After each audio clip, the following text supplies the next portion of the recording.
What's up guys? In this tutorial, I will show you how to fix "This Apple ID has not yet been used" in the iTunes Store error you are getting when trying to log into your Apple ID on your iPhone.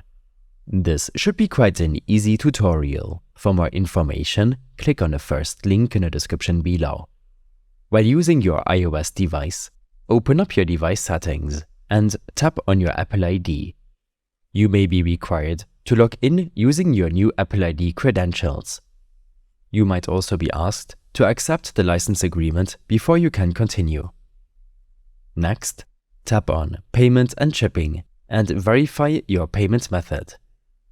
Depending on which iOS version you are using, your App Store application will open up, where you will be required to enter a valid payment option. While in your App Store, try to download a free app. Sometimes, requesting the first download or purchase will fix the Apple ID error you are getting. If the problem persists, then open up your Mail app and make sure to verify your email address. After creating a new Apple ID, you will be prompted to verify your email before it's activated. Next, head back to your device settings and tap on your Apple ID.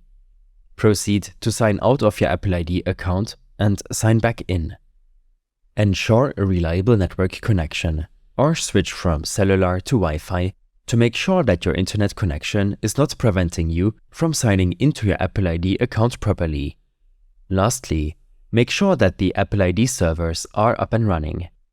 Navigate to apple.com/support/system-status or click on the link in the description below to get to this page.